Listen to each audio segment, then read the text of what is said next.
Maxx Crosby on his way out. Jackson Powers Johnson already in the doghouse with the new staff. Two massive stories hitting the Raiders on the same day. And I need to break it all down for you right now.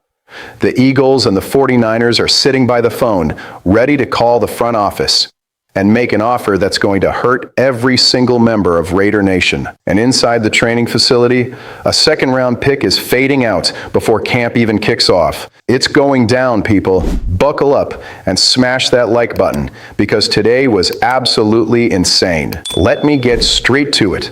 According to insider Hondo Carpenter, two teams are running nuclear hot on Maxx Crosby, the Philadelphia Eagles and the San Francisco 49ers.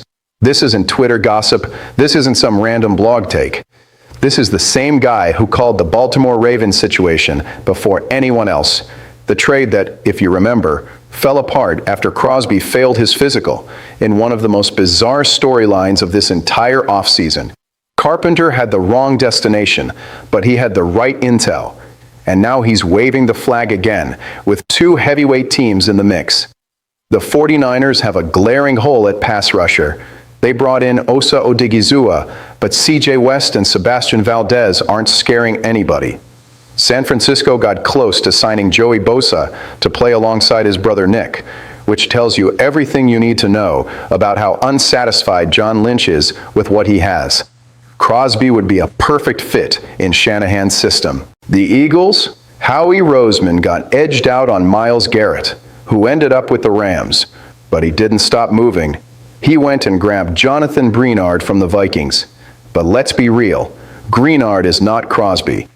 If Jalen Carter's line starts showing cracks, don't be shocked when Roseman goes into full aggressive mode and pulls the trigger on a mid-season trade. And there are two more teams that could swoop in and shake up the whole race. The Cowboys tried to land Crosby this offseason and couldn't match what the Ravens put on the table. But Jerry Jones hasn't closed that door. If Dallas finds itself sitting at 3-5 again, and the odds aren't great when you traded away Micah Parsons and you're banking on Rashawn Gary, that phone to Al Davis Jr. is getting dialed.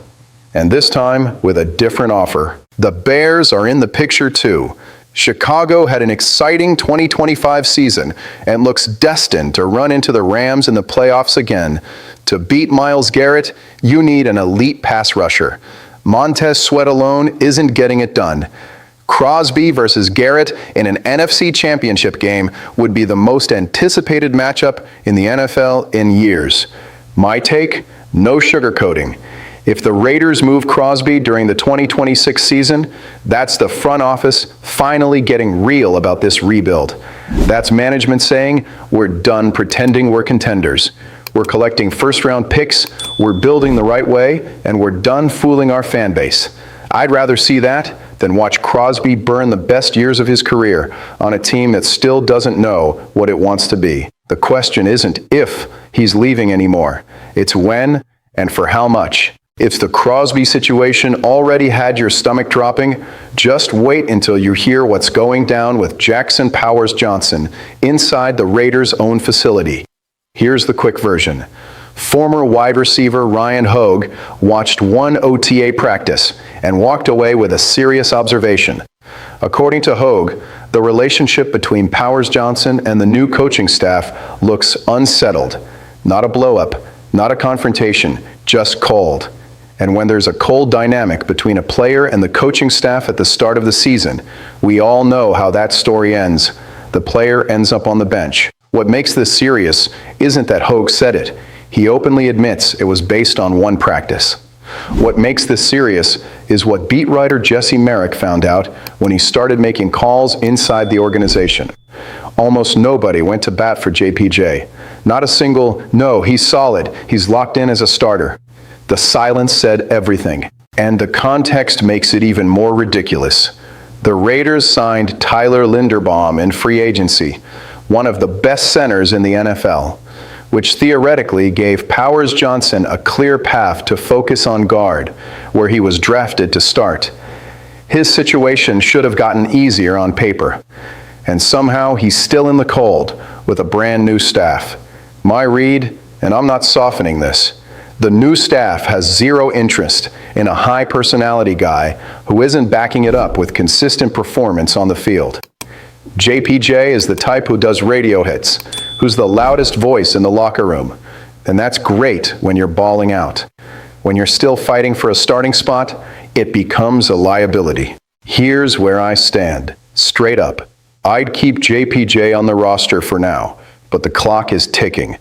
Training camp is the final verdict. If he doesn't prove on the field that he deserves that starting job, the staff is right to move on. The Raiders cannot keep carrying guys on potential that never materializes. This franchise has been doing that for years. Remember how long Derek Carr stuck around past his expiration date? Remember Darren Waller being underutilized until he didn't even want to play anymore? Enough.